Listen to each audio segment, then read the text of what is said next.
Salut les compagnons, bienvenue dans cette nouvelle vidéo. Je suis très heureuse de vous retrouver pour ce nouveau vlog. On a passé une belle semaine, elle a été un peu chargée, il y a eu beaucoup de hauts, il y a eu quelques déconvenus aussi. Vous verrez ça un petit peu par la suite dans la vidéo. Mais je suis quand même très contente de vous retrouver aujourd'hui pour ce rendez-vous. Donc avant de commencer, n'hésitez pas à vous abonner si ce n'est pas déjà fait, à mettre un petit pouce si ce n'est pas déjà fait non plus, à mettre la petite cloche et à mettre un commentaire par la suite. Ça me fait tellement plaisir de pouvoir lire vos retours sur les vidéos. Le nouveau format me prend beaucoup de temps, énormément même, mais j'y trouve un vrai plaisir, et de voir que ce plaisir est partagé quand vous regardez la vidéo, et ça fait vraiment chaud au cœur. N'hésitez pas non plus à les partager si vous pensez que c'est des vidéos qui peuvent plaire ou faire du bien à quelqu'un en particulier ou à du monde en général. N'hésitez pas, ça fait extrêmement plaisir. Voilà, je pense qu'on va pouvoir commencer cette vidéo. J'ai plein de choses à vous partager parce que c'était une semaine vraiment très remplie, mais je suis très contente de vous la partager. Moi, je vous retrouve un peu plus tard dans la vidéo.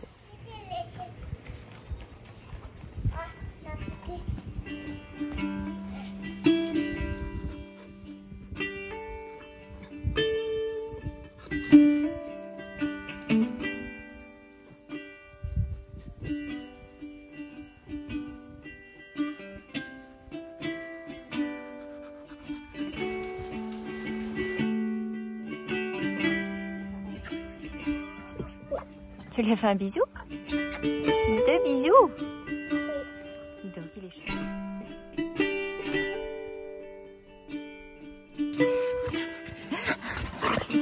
Doucement. Nous avons terminé la semaine passée par un événement important. Le 13 novembre, Eleanor soufflait une nouvelle bougie sur le gâteau de sa vie. Une vie déjà bien remplie d'aventures, mais surtout d'amour. Nous avons donc commencé ce doux dimanche en famille avec l'ouverture des cadeaux que nous lui avions confectionnés et achetés. Et moi aussi. Ça c'est là. Ça c'est moi, ça c'est maman et ça c'est... Maman elle est bien jaune, hein. C'est beau. Non, merci petit papa. Louison et Timothy lui avaient fait de beaux dessins. Et moi, je lui avais cousu un nouveau badge anniversaire. Le dernier badge à un chiffre. Merci maman. S'il te plaît. Un 9 pour mes 9 ans. J'ai bien choisi les couleurs. Oui. Tu as bien fait. Bon ça va, c'est pour Noël. Maman, je ne crois pas. C'est deux Playmobil, c'est deux Playmobil que... Oui. Oui.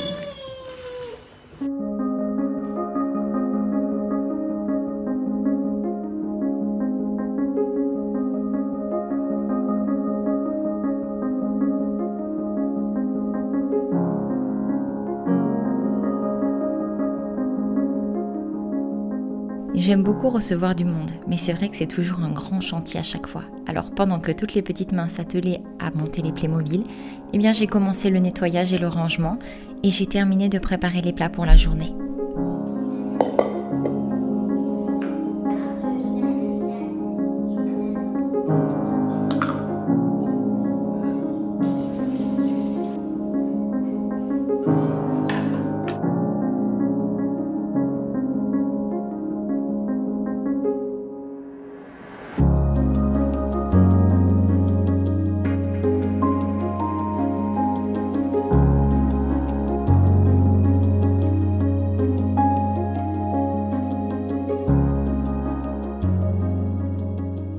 Pour l'occasion, nous avions réuni quelques-uns de nos proches et Eleanor avait invité ses plus proches amis disponibles en cette fin de semaine.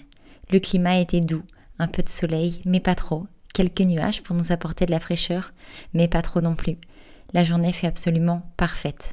Nous avions installé un petit coin un peu bohème dans l'herbe et sous les arbres où nous avons passé la journée.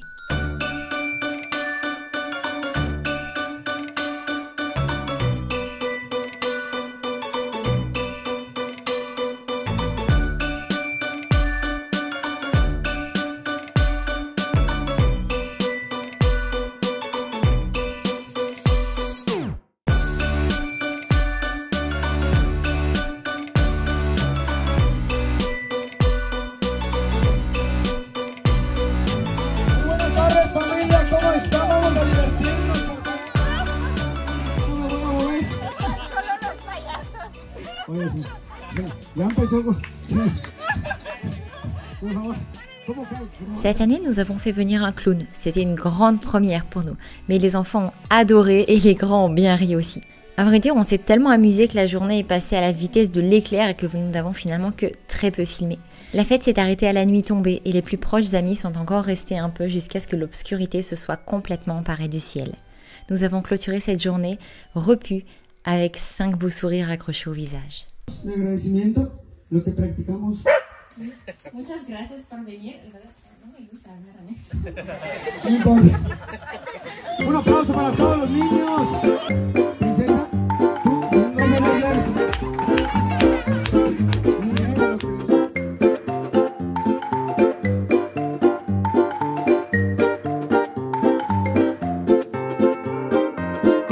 La palma. Eso, la palma. Pinta caritas. Fuerte las palmitas para estas chicas, por favor, fuerte. Eso, no sé, ustedes saben, ustedes dos, el menos, hombre, aquí. Ya saben, eso, ¿no? Ahora sí.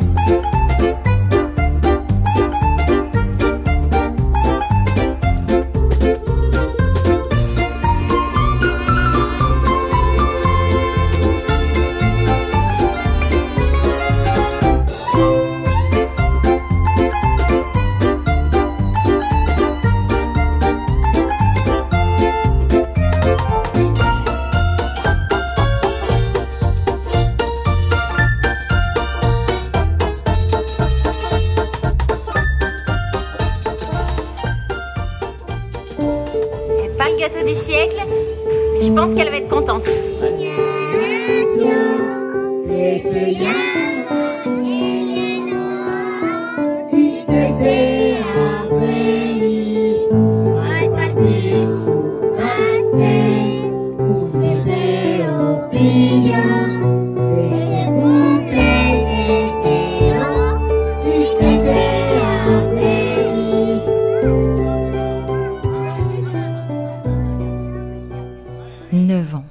Mais où sont donc passées ces 9 années? Où est passé le tout petit bébé que nous ramenions fébrilement de la maternité? J'ai le sentiment d'avoir à peine cligné des yeux, à peine pris une respiration. Un clignement de plus et nous fêterons sa majorité. C'est drôle.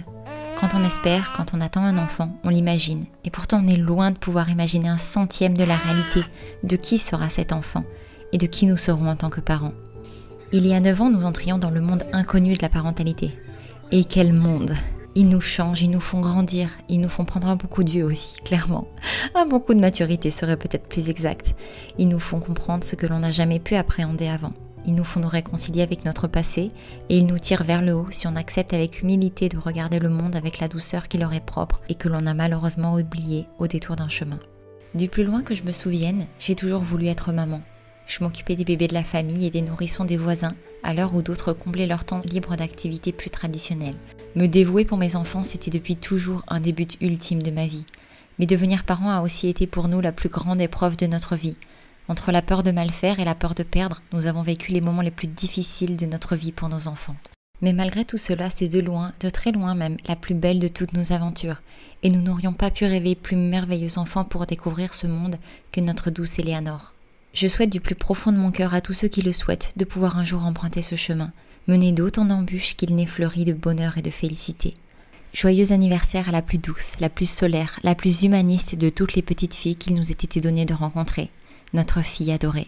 Nous sommes si fiers de toi et nous t'aimons par-delà toutes les galaxies, parce qu'Éléanore, elle est en or. Alors, au lendemain de ce jour si spécial, je ne résiste pas à l'idée de vous partager une petite rétrospective qui me tient tant à cœur et qui remonte à 4 ans déjà.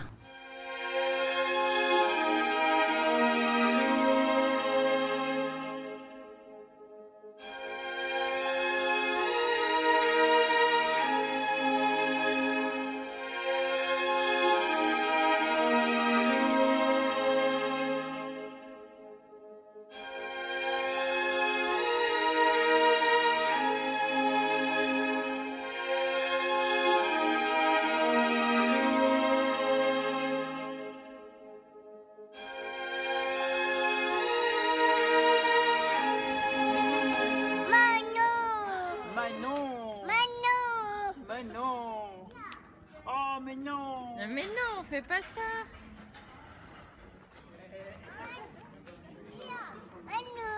Eleanor, mais non. Oh, mais non!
Les portes commandées il y a quelques semaines chez le menuisier sont maintenant terminées. Toute son équipe est venue les poser en cette douce journée de mardi. Toutes les chambres et salles de bain sont maintenant fermées. Nous ne pouvions de toute évidence plus repousser l'échéance encore longtemps.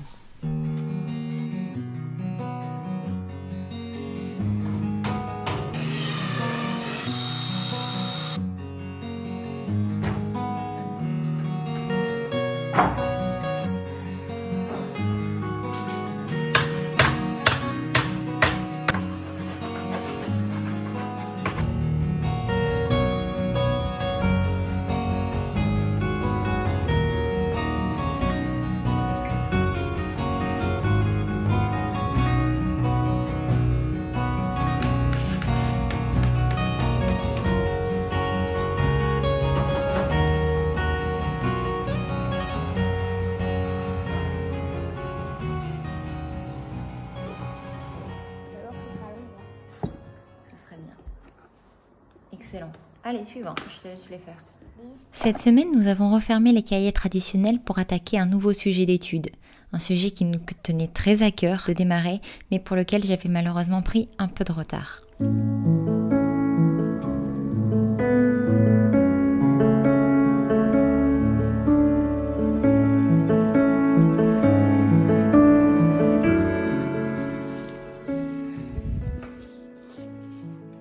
La symétrie de Louison. C'est pas si mal pour son âge, mon petit cœur. Il l'a fait tout seul en plus.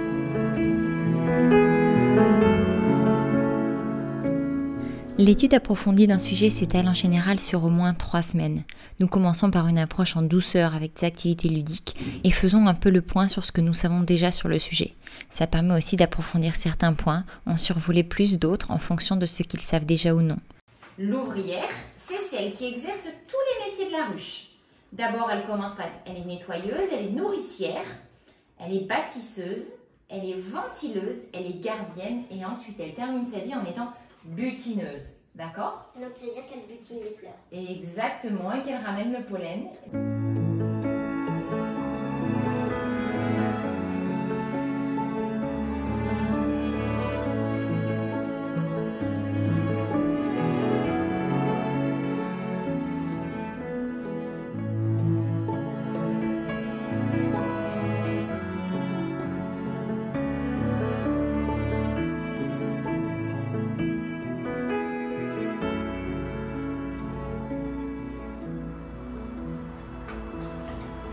Bravo!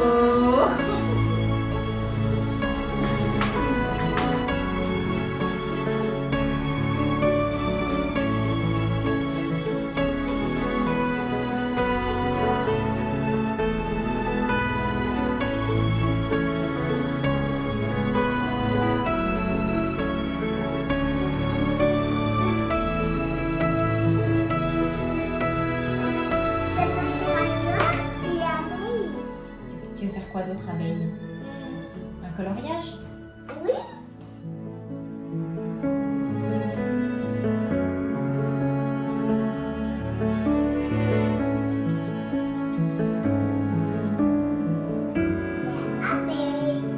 Alors là, je vous dis, ça, c'est l'apicultrice. C'est une dame qui fait le miel et qui s'occupe des abeilles. On l'appelle une apicultrice. Et quand c'est un garçon, on l'appelle un apiculteur. C'est comme venu avec une moto. Oui, Hector, il vient avec la moto. Tu as raison. C'est top. Hector, c'est un apiculteur. Oui. Très bien. Ça, comment ça s'appelle ces petites boîtes? On les appelle des ruches. Très bien. Et la nymphe, un jour, à force de continuer à lui donner du miel, un jour, elle sort de l'alvéole et elle est une abeille. Tout ce que l'on fait pendant ces semaines n'est pas uniquement lié au monde des abeilles, mais par contre, tout est orchestré autour. Les lectures, comme la poésie, sont sur ce thème. Les problèmes mathématiques parlent de vente de miel, de récolte, de production, d'apiculteurs, et il en est de même pour les fractions. La grammaire et la conjugaison et l'orthographe sont en rapport avec le monde apicole, afin de continuer à approfondir les connaissances sur le sujet, ainsi que le français. Alors, le faux-bourdon, il est où? Il est chez le faux-bourdon. Très bien. Alors, est-ce que tu as compris la phrase maintenant? Le faux-bourdon est chassé par les ouvrières. Et chasser, c'est le verbe être. Très bien, donc c'est EST. excellent.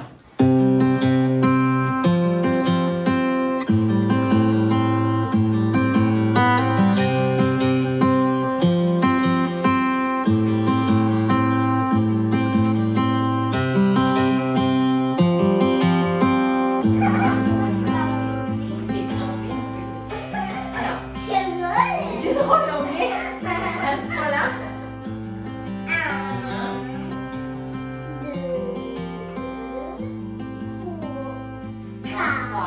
3, 4, 5.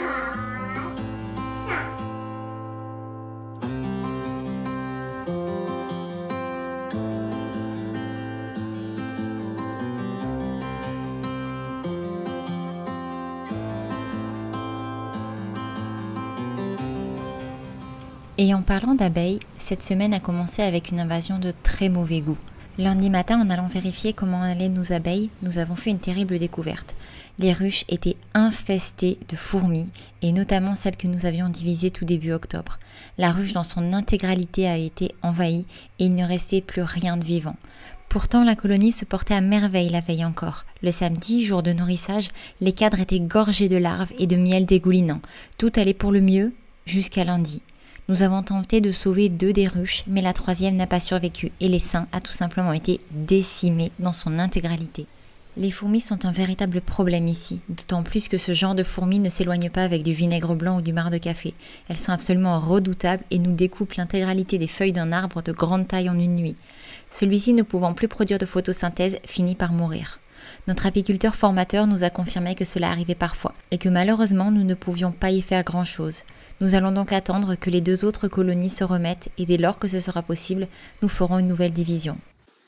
Bon, c'est un peu frustrant de voir ce qui reste comparé à ce qu'il y avait et ce qui s'est passé. La bonne nouvelle, c'est que toutes les colonies n'ont pas été décimées complètement. Donc voilà, on espère pouvoir faire une division, je vais pas dire prochainement, mais quand ce sera possible, voilà, on fera une division.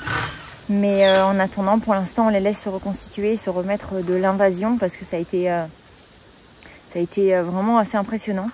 Donc voilà, mais bon, de toute façon, on peut pas faire grand chose, si ce n'est essayer de les protéger comme on peut. Donc là, en fait, je vais vous montrer un petit peu ce qu'on a fait pour pouvoir éviter que les fourmis rentrent. Mais voilà, on n'est jamais à l'abri qu'elles trouvent un moyen. Enfin, je veux dire, des fourmis, c'est super intelligent. Donc si elles veulent rentrer, elles trouveront un moyen. Voilà, du coup, ce qu'on a fait, c'est ne plus poser les ruches en fait au sol, mais les surélever avec de l'eau. Donc en gros, si les fourmis veulent monter, elles doivent passer par l'eau. C'est moche, mais on espère qu'elles se noieront, ou en tout cas qu'elles ne remonteront pas tout simplement en fait, parce que bon, elles sont quand même plutôt brillantes, donc en théorie ça devrait aller. Et voilà, du coup les deux rescapés. Je peux pas faire de plan de toi, tu viens tout de suite te coller Mimi. Oui. Oh dis donc, tu sautes pour faire des bisous.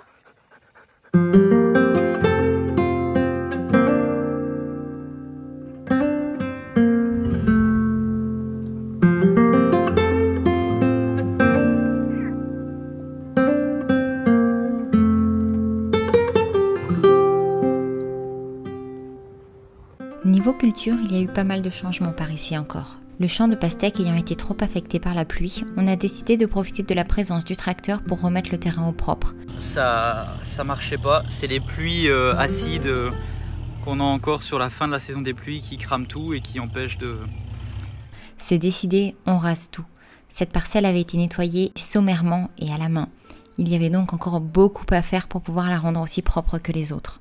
Une fois les 2 parcelles terminées, nous avons pu doucement commencer à construire le premier futur lit. Un sacré boulot vu les techniques que nous avons décidé de mettre en place, mais c'est beaucoup de boulot à la création, mais beaucoup moins d'entretien à l'avenir et de grandes facilités pour semer. Mais en attendant, il y en a qui ont quand même vachement profité de l'abondance de cartons juste à côté de la maison.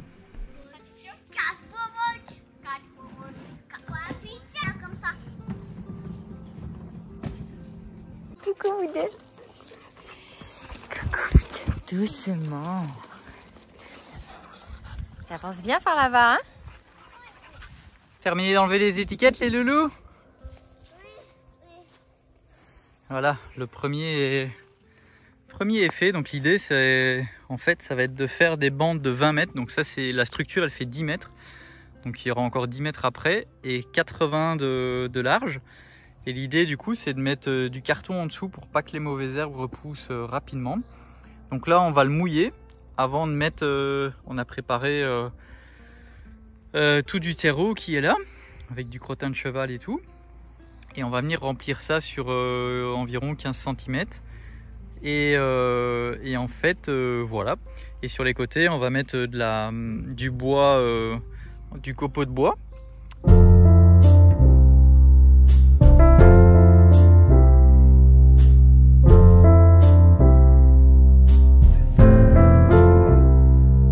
Like sunshine and moonlight, like warm and Après, je vais planter des arbres. Je vais planter des arbres. Oui, ça aussi. D'accord. Aussi une plante. Aussi des plantes. Et une autre plante. D'accord. C'est super ce livre. Et tu vas y aller après déjeuner. Et tu veux y aller après déjeuner? Oui. D'accord.